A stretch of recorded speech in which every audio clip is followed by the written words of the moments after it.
Hello मेरे CMA के बच्चों, कैसे हो? सब बढ़िया, सब मौज बहार। तो हुआ यह है कि रिजल्ट निकल गया। अब बहुत सारे बच्चे क्लियर नहीं कर पाए हैं। पहला बात, अगर क्लियर नहीं कर पाए हो तो डिमोरलाइज नहीं होना है। मुझे बहुत बढ़िया से पता है कि आप लोगों ने जी जान लगा के मेहनत किया था, जी जान लगा के पढ़ाई किया, सब कुछ किया, पूरा एफर्ट डाला, रात जगाए कितना तुम लोग, सब पता है मेरे को। किंतु रिजल्ट पॉजिटिव नहीं आया। कोई बात नहीं, कोई बात नहीं, घबराओ नहीं। पहला बात है, घबराओ नहीं। हम लोग हैं तो क्यों घबरा रहे? तो भैया अगर नहीं निकला है तो थोड़ी ना हार मान लेंगे। पहला बात तो यही है, कैसे हार मान लेंगे भाई साहब? हम लोग सीएमए के बच्चे हैं, हम लोग कोई भी चीज से हार नहीं मानते हैं। हमारा कोर्स हमको यही सिखाता है कि टफ सिचुएशन को हैंडल कैसे करना है।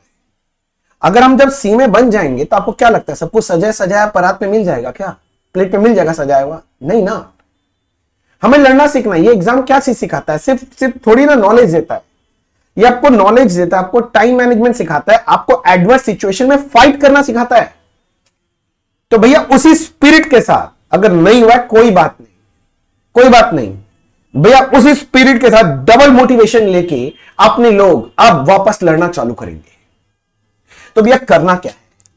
देखो करना क्या है, देखो मैं एक सिंपल सा बात बता रहा हूं आपके लिए। अगर आपका एग्जाम नहीं निकला है तो सबसे पहले इस बात को दिमाग से हटाओ कि नहीं हुआ है। क्योंकि क्या होता है, मुझे पता कि आज तक कभी जिंदगी में आपने अपने रिजल्ट के ऊपर नॉट क्लियर या फेल्ड नहीं देखा है। और जब ये पहली बार लिखा हुआ मिलता है ना, दर्द होता है बहुत। मेरे को पता है दर्द होता है, बहुत दर्द होता है, बहुत दर्द होता है। पर आपको ये दर्द के साथ, ये दर्द को अपना मोटिवेशन बना के आगे निकलना है। मैं तो बस इतना बोलता हूं कि भैया बदला लेना पड़ेगा कहीं ना कहीं। देखो अंदर में, देखो मेरा लाइन हो सकता है खराब लगे तुम्हें, मेरे अंदर फीलिंग होता है कि भैया बेइज्जती हुआ है, और बेइज्जती हुआ है तो बदला लेना है। और अगर बदला लेना है कैसे करेंगे भैया? अपना परफॉर्मेंस से बदला लिया जाता है, मुंह चला के बदला नहीं लिया जाता है। तुम्हारा रिजल्ट तुम्हारा बदला होगा, राइट? तुम्हें अच्छा रिजल्ट करना है। तो रिजल्ट करने के लिए बच्चे सबसे पहले ना अपने आप को क्या करो, शांति से बैठो, ठीक है ना? एक कॉपी लो, ठीक है ना, खाली कॉपी लो, उस पर क्या करो, देखो अब आपका क्या हो गया, न्यू सिलेबस हो गया, ओल्ड से न्यू आ गया। किंतु एक बात अच्छा है कि न्यू सिलेबस में पास परसेंटेज थोड़ा ज्यादा हाई आ रहा है, तो ये आपके लिए पॉजिटिव फैक्टर है, नेगेटिव नहीं है, पॉजिटिव फैक्टर है। तो आपको क्या करना है, एक पेज लो, उसके अंदर आप जो भी ग्रुप दे रहे हो, जो जो सब्जेक्ट्स है आपके, वो लिखो, एक एक पेज के ऊपर एक एक सब्जेक्ट। उस कॉपी का पेज को आधा आधा कर लो, समझो मेरा बात, उसको आधा आधा कर लो। एक साइड में आप ओल्ड सिलेबस लिखो, एक साइड में आप न्यू सिलेबस लिखो, सारा नाम लिख लो सर, जो जो है देख के। अब हर एक सब्जेक्ट का एनालिसिस करो कि कौन कौन सा कॉमन है। तो जो कॉमन है उसके बगल में सीसी करके लिख दो कि ये कॉमन है, पुराना में भी था नया में भी है, पुराना में भी था नया में भी है। कौन सा हट गया, जो हट गया उसको काट दो। और कौन सा नया एडिशन हुआ है तो आपको नया एडिशन मिलेगा, उसके बगल में एन लिख लो। और एक नीचे फाइनल लिस्ट बना लो कि कॉमन टॉपिक्स कौन सा जो पुराना में भी था नया है, कौन सा डिलीट हो गया, डिलीट ओल्ड था डिलीट हो गया, और कौन सा न्यू है। तो डिलीट हो गया तो अब उसको रिवाइज करने का जरूरत नहीं है। आप करोगे क्या, देखो मैं आपको बताता हूं। आपका जो दिन है ना, उसको दो पार्ट में तोड़ लो। पहला जो पार्ट होगा उसमें क्या करना है, जो नया एडिशंस हुआ है उस नया एडिशंस को पढ़ो, क्योंकि वो आपका पहले से कभी पढ़ा हुआ नहीं है, उसमें भी एफर्ट लगाना पड़ेगा। तो उसमें आप एफर्ट लगाओगे फर्स्ट हाफ में, और सेकेंड हाफ में आपका काम क्या रहेगा कि जो पुराना टॉपिक्स आपका पढ़ा हुआ है ना, उसको बढ़िया से रिवीजन करना है। रिवीजन कैसे? आपने जहां से भी क्लास ले रखा है या सेल्फ स्टडी किया, जैसे अपने नोट्स बनाया, पहले उससे अच्छे से पढ़ाई कर। आपके जो भी फैकल्टीज हैं उन्होंने जो भी पढ़ाया, देखो सारे फैकल्टीज बहुत बढ़िया होते हैं, राइट? हर फैकल्टी के मन में यही होता है कि मेरा स्टूडेंट का कैसे भी क्लियर हो जाए। हर टीचर यही चाहता है बच्चे, उनके मन में सिर्फ एक ही चीज है, तुम्हारा क्लियर होना चाहिए। तो तुमको क्या करना है कि उनका जो भी पढ़ाया हुआ है पूरा अच्छे से पढ़ो। फिर आप इंस्टीट्यूट के मॉड्यूल के अंदर जितने भी इलस्ट्रेशंस हैं और पीछे जो भी क्वेश्चंस दिए रहते हैं प्रैक्टिस के लिए, वो सारे क्वेश्चंस आप पक्का से कर लो। और ये करने के बाद आप कोशिश करो कि लास्ट के 2 महीना बैठ बैठ के बहुत सारा मॉक टेस्ट, बहुत सारे इंस्टीट्यूट होते हैं जो लोग मॉक टेस्ट लेते हैं। जैसे मेरे को एक तो पता है, देखो मॉक टेस्ट संग्राम बोल के होता है, आप सर्च करना आपको मिल जाएगा। वो मॉक टेस्ट में एनरोल कर लो। वो मॉक टेस्ट में जैसे आप एनरोल कर लोगे, आप उसको बैठ के टेस्ट को अच्छे से दो और मेक श्योर कि जहां आप टेस्ट दे रहे हो वहां पर आपके कॉपी चेक हो। कॉपी चेक करके आपको जब मिलेगा तो आपको अपनी गलतियां पता चल जाएगा, आप उस गलतियों को सुधार लोगे, आपका काम हो जाएगा। क्योंकि क्या हो रहा है अभी तक दिक्कत मेरे को जो समझ में आता है, बच्चे लोग ना राइटिंग प्रैक्टिस पे ध्यान नहीं देते हैं, पढ़ते दिन रात मेहनत करके 1 2 3 4 रिवीजन करते हैं, पर सिर्फ देखते लिखते नहीं है। तो जब देखते हैं ना सिर्फ आईज ट्रेंड होते हैं बच्चे, हैंड्स ट्रेंड नहीं होता। आपको अपने हैंड्स को ट्रेन करना है कि एग्जाम के वक्त जब दिमाग काम नहीं करता है ना, आंख से देखते हैं तो भैया दिमाग में स्टोर हो रहा है, ठीक है, दिमाग काम कर रहा है, किंतु हाथ ट्रेंड नहीं है ना, तो कैसे चलेगा। मैं एक छोटा सा एग्जांपल देता हूं, इस बात को बहुत बढ़िया से समझना। क्या होता है, कई बार आप मान लो घर जा रहे हो, आपके हाथ में मोबाइल, आप मोबाइल देखते देखते करते करते चले जाते हो, देखते हो घर में पहुंच गए, आपने ध्यान ही नहीं दिया रास्ते के बारे में, किंतु पहुंच गए कैसे, because your legs are trained on that road. तो आपको यही करना, अपने हाथ को ट्रेन करना, हाथ को। तो भैया आपको प्रैक्टिस लिख के बहुत करना है, तो आपको मॉक टेस्ट देना चाहिए। ये नहीं कि घर में बैठ के खुद से प्रैक्टिस कर लिया, गलती पता ही नहीं चलेगा क्या कर रहे हो। तो गलती पता करना बहुत जरूरी है ना, तो वो मॉक टेस्ट देना पड़ेगा। तो आप पक्का से वो मॉक टेस्ट दो। मेरा बात समझ में आया यहां तक।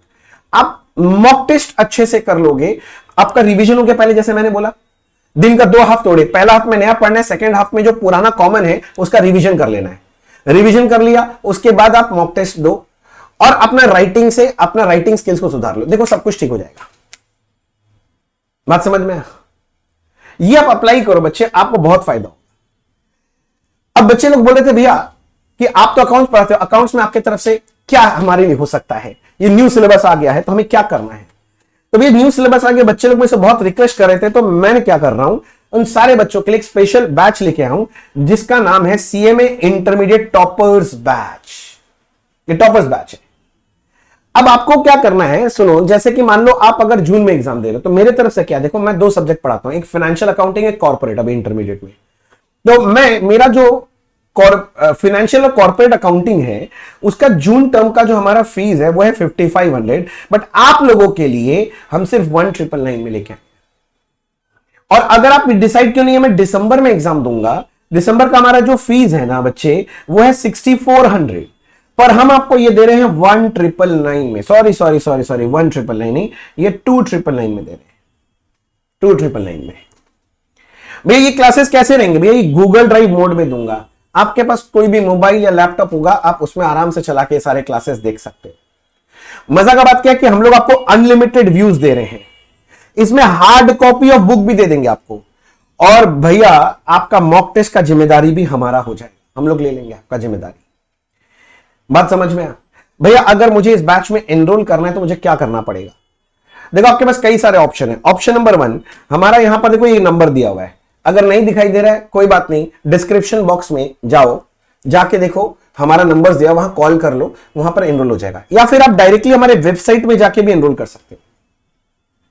या फिर देखो मैंने यहां पर एक, तो यहां पर ये देखो क्यूआर कोड दे रखा है, ये क्यूआर कोड को स्कैन करो, आपके पास फॉर्म आ जाएगा, वहां जाके डिटेल्स भर दो, हम लोग आपको क्लास में एनरोल करा देंगे। या फिर इस वीडियो के डिस्क्रिप्शन बॉक्स में एक लिंक दिया हुआ है गूगल फॉर्म का, उसको क्लिक करके उसको भर दो, हम आपसे कांटेक्ट करके आपको इस बैच में आपको ऐड कर देंगे।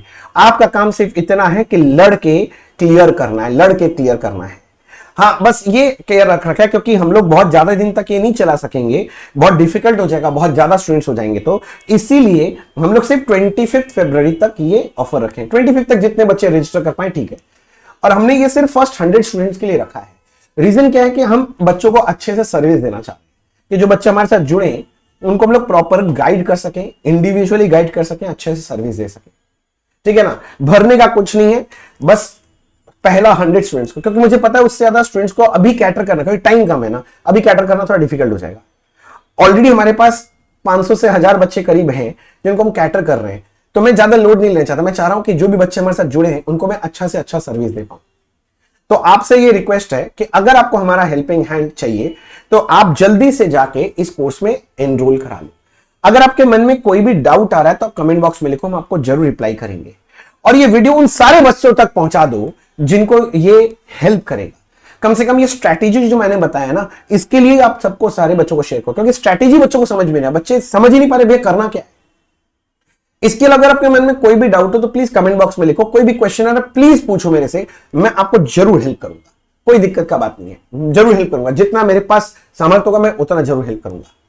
ठीक है बच्चे, तो बस इतना याद रखना है, घबराना नहीं है। ऑल द बेस्ट, अच्छे से एग्जाम देना। All the best, all the best, all the best. अच्छे से एग्जाम देना, अच्छे से पढ़ के एग्जाम देना। हाँ, लड़ लो, कुछ नहीं भैया, 10 घंटा करके एवरीडे करके पढ़ाई करो। टारगेट रखो, टाइम कम है, टारगेट रखो 10 घंटा एवरीडे पढ़ाई करना है। 5 घंटा पढ़ना है नया चीज और 5 घंटा करना है पुराना चीज का रिवीजन। बस काम खत्म। ठीक है, चलो आज इतने ही रखते हैं। जल्दी से वीडियो को आंख के जैसे अपने सारे दोस्तों में पहुंचा दो। Thank you so much, bye bye.